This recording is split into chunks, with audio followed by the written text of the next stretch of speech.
doing here is important. We're creating a brand.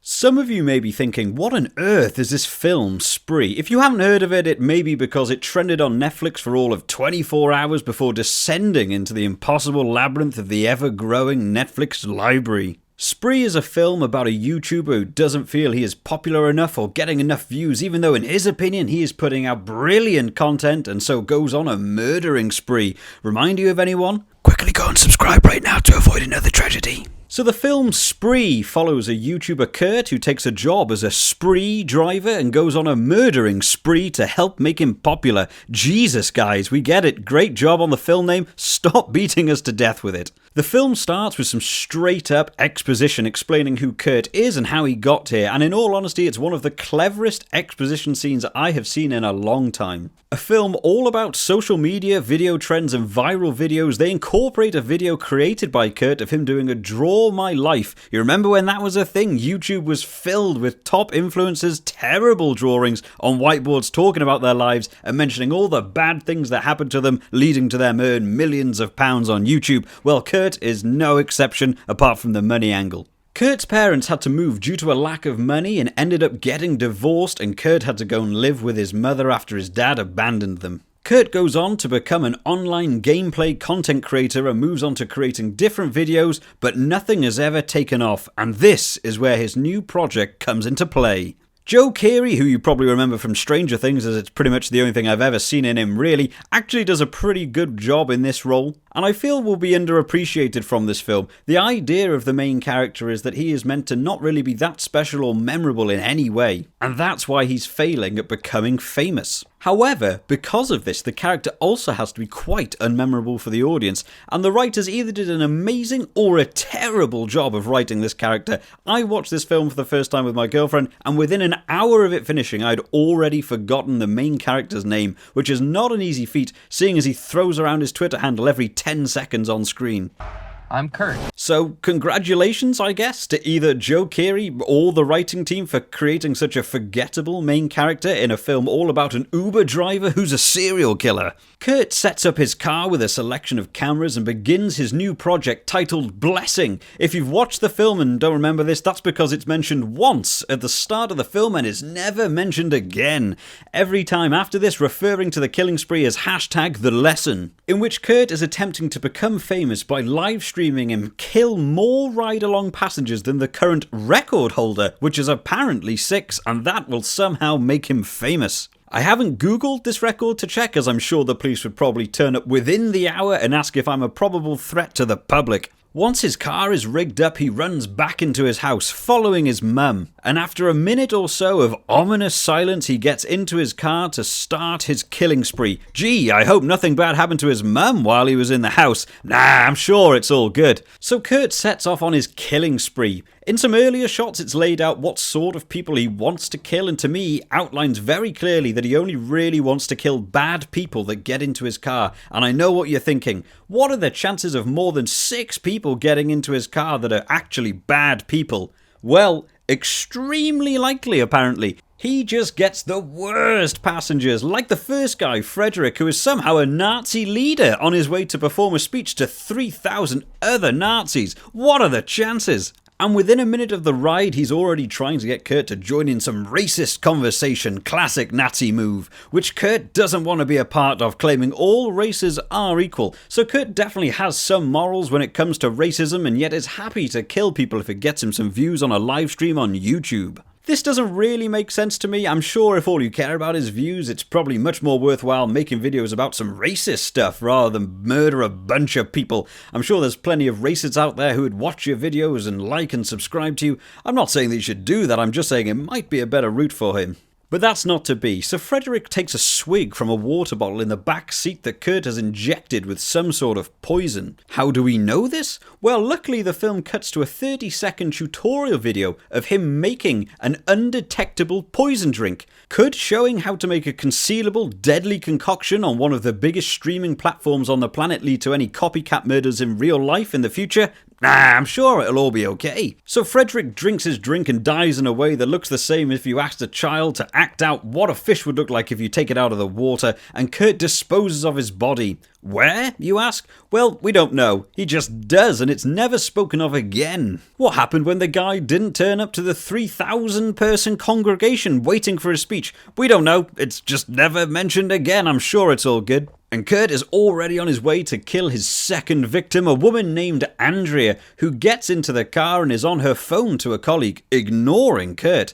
But she let go of some balloons before getting into the car, so she needs to die. That's right, to Kurt, whether you're a Nazi or let go of a balloon, you are equally evil and deserve to die. So Amanda takes a swig of the death drink and dies as well. Kurt dumps her body in the magic hidden body land that only he knows about. Maybe he has some sort of portal gun and hides them in a different dimension, but who cares? And he seals off the kill by sending off a text to her colleague, hoping this would cover his tracks, and we'll never speak of this kill ever again either. Victim number 3 is the most uber chav frat boy you have ever met, and on his way to a booty call like it's the last thing keeping him alive. His booty call gets interrupted when Kurt has to go pick up another passenger due to a rideshare version of the app that they are apparently both on for some reason. And that's when we are introduced to Jesse Adams, a comedian who has made a career on Instagram, and ironically for a comedian is somehow the least enjoyable or funny character in this film. How did you grow your audience? I'm like, funny. I can't decide whether she is made unlikable on purpose or if the character is just poorly written. All of the comedy she is involved in is just her quote, "all eyes on me." All eyes on me. All eyes on me. I said all eyes on... But never actually makes a joke and spends most of her time complaining and whining about things. It would almost make more sense to change her character to be some sort of famous online motivational speaker rather than a comedian, but yeah, I'm sure that'll all be fine. So victim 3, Mario, decides to try and charm her with some uber chad moves in the back of the rideshare and records her telling her to give him a smile. Nothing gets the girls going like being told what to do. Am I right, Mario? Jesse retaliates to this, making a video about what a jerk he is. Kurt finds out during this just how big her following is and tries to get involved in her video, and Jessie has had enough. She storms out of the car, leaving Kurt with Mario. Mario punches his seats and threatens to give him a 0-star rating. Kurt pulls over in an abandoned area that just happens to be around for some reason, and Mario goes for a pee. Classic maneuver when you're on a ride to go hook up with a woman. Only for Kurt to run him over mid-pee, smiling the whole time. No need to be crafty about these illegal murders anymore.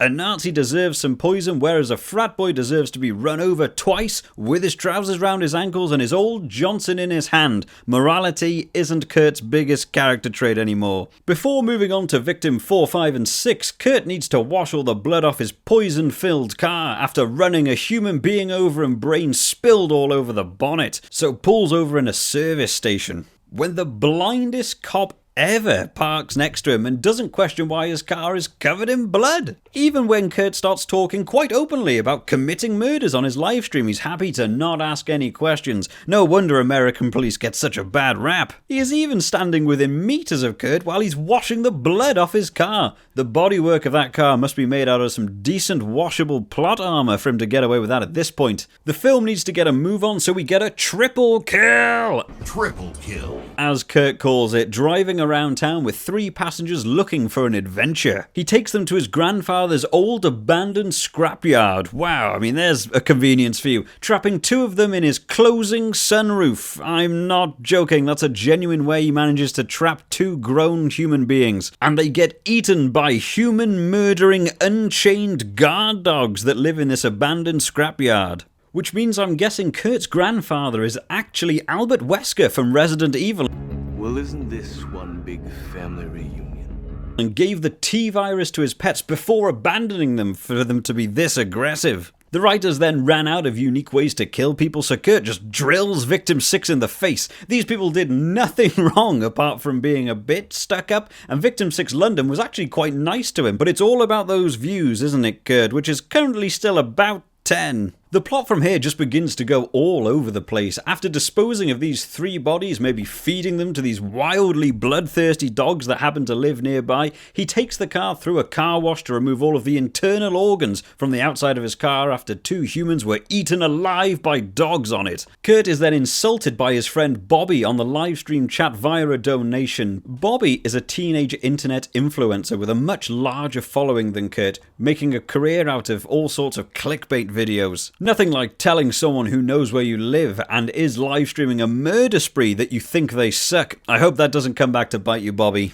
So Kurt decides his next move, and in a very cool side-by-side shot, we see comedian from earlier Jessie Adams in her house hearing a door knock, and in the second shot we see Kurt knocking on a front door, only for Bobby to answer the front door, and the other knock was just nothing. This bait and switch is used so much in this film, showing something that will kill someone, but it being dodged at the last minute, only for something else to kill them from nowhere. Although at least these bait and switches actually have a payoff and don't just follow Rian Johnson's subverting expectations rule that we got to see in The Last Jedi. After Kurt thinks Bobby can help him with his stream, Bobby turns against him and starts his own stream, calling out Kurt and saying he isn't his friend. A classic tale of 2 men comparing stream sizes. If someone's always gonna be bigger, lads, come on. Kurt snaps and kills Bobby live on both streams with a much larger audience, and so decides to cross streams, a rule most guys know you shouldn't do when in a bathroom situation. Kurt goes on to hijack Bobby's stream and finally gets the following he's always been so desperate for. With his newfound fame, he wants to finish his lesson and wants to head over and kill Jessie Adams live on stage, but not before B-Plot Dad comes in. Kurt goes and picks up his dad, hoping a DJ he knows will share his social handles. Kurt and his dad spend the entire trip arguing, and it becomes apparent Kurt doesn't actually like his dad.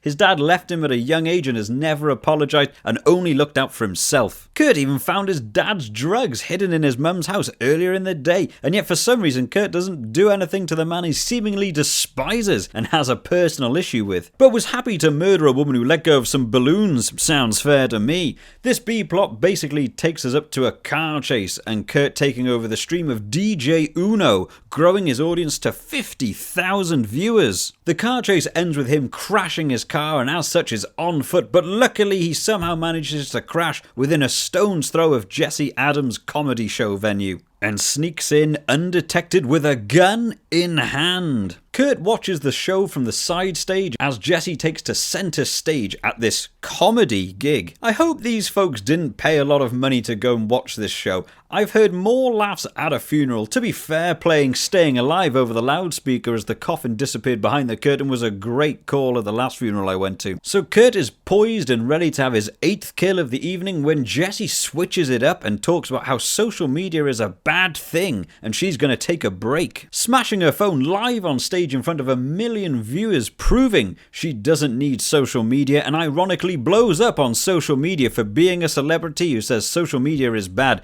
The irony is actually kind of funnier than her comedy, which is always fun to watch. Seeing this triggers one of the weirdest and shortest character arcs in film history for Kurt, who, after watching the whole show rather than killing her live on stage in front of 1 million people for some reason, realizes he can become more famous by showing love rather than killing people. It's a bit late for that, old chum. There's already a life sentence waiting for you, and you filmed all the evidence to prosecute you live to 50,000 people, but yeah, I'm sure it'll be okay. So having this new arc, Kurt attempts to show love and get more views. He does this by getting into a car and murdering the driver in cold blood. Way to show love, old pal. Luckily though, this car belongs to a rival company to Spree called GoGo. Kurt has no idea Spree has suspended its service due to all the death and stuff caused by one of its drivers, but it's a great call nonetheless. Inside the comedy venue, Jessie pounds what I can only guess is about 8 drinks in 30 seconds as she goes from being completely sober to barely able to walk in the time it takes Kurt to get a car. Who would have thought comedians have so many issues with alcoholism and mask it with humour? God, I need a beer.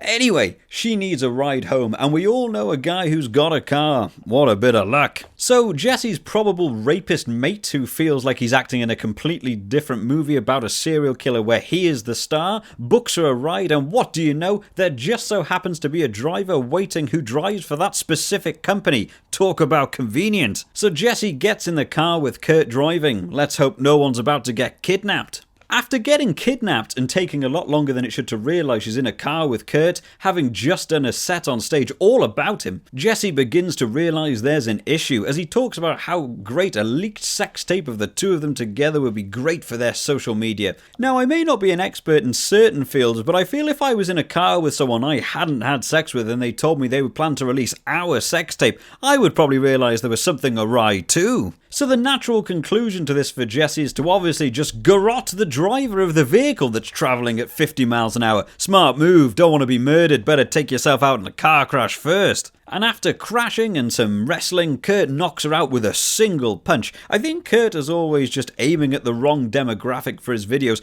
Bruce Lee has 22 million views on a video about a 1-inch punch. If you wanted views, you should have just done martial arts tutorials with your punching power. No one would have needed to die in that way. Angered by the old garroting, as I'm sure most of us would be, Kurt puts a poll on his live stream and asks what to do with Jesse. And what do you know? In a film about a murder spree, the community vote to kill her. Good old reliable YouTube viewers. But it's not to be, because for some reason Kurt forgets how to hold a camera, and by the time he fixes it, Jesse has vanished into thin air. And how best to search for someone running away on foot while you're sat in the driver's seat of the car with the headlights on? That's right, get out of the car and take a stroll in the dark. And in one hell of a plot twist, Jesse sneaks back into the car. Oh, Kurt, who could have foreseen this coming? Some truly brilliant writing here. So rather than driving away and getting police help, Jesse is now into a rampaging death mission of her own and tries to run Kurt over but misses and drives through the wall of his house because that's a thing they were right next to apparently. That's damn convenient.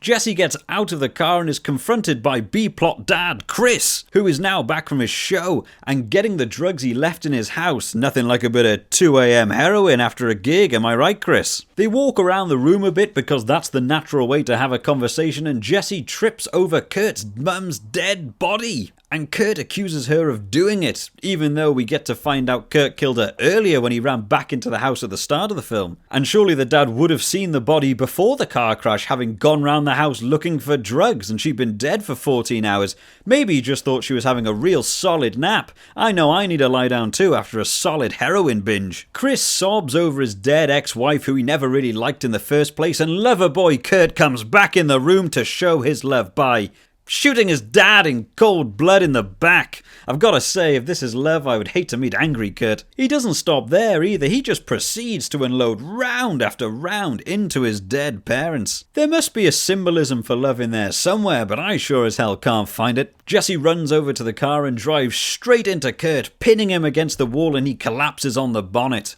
Someone on the live stream, which is somehow still going, donates, which, by the way, is the only comedy relief anywhere in this film when people donate to the stream and their comments get read out. The donor tells Jesse to check if Kurt is dead, which she does, and after finding out he's not dead, proceeds to beat him to death with his own phone. I'm not sure if it's self-defense anymore. The boy is basically cut in half, and on a live stream you crack his skull open, but I'm sure that's okay. So Kurt is finally dead, having set the new record of 8 kills as a spree driver. No, I'm not gonna Google it to find out. But Jesse isn't done yet, as she lifts Kurt's dead, bleeding face off the bonnet, and she takes a selfie with his dead body smiling, ear to ear. I'm like, funny. And I can't help question what the tone is here. Are we happy the murderer is dead? Are we sad because the main character is dead? And why has Jesse's character changed so much? She went from being a woke motivational speaker who's insulted by anyone, from people asking her to smile, to people wearing face masks claiming they're supporting blackface, to emotionless psychopathic killer. And then to spin another twist, she ends up becoming more successful because of this. I'm not kidding. The entire build-up to the final credits are shots of newspapers and magazines celebrating her surviving the spree murders, even though she killed someone and stabbed B-plot dad in the neck with a needle. And to finish it off, took a selfie with a dead corpse. But nah, I'm sure that's how the real world works. All in all, Spree isn't a terrible movie, but it's far from great, and will probably go down as one of the more forgettable Netflix has to offer. I personally have had to double check the name of this film 4 times while making this video because I forgot forgot, and the name is basically the plot of the film. Most of the characters seem to feel as if they're acting in their own film, and while I'm sure I could make up some underlying theme about how it's a narrative on that, to all of us on social media, we are the main characters of our own film, but I feel I'm giving the writers too much credit there. In terms of a rating, I think I'm probably going to have to rate Spree at about 4 out of 10. It's not the worst thing I've ever seen, and there are some clever shots that do work, but all in all, this will probably go down as one of the most forgettable films of 2020.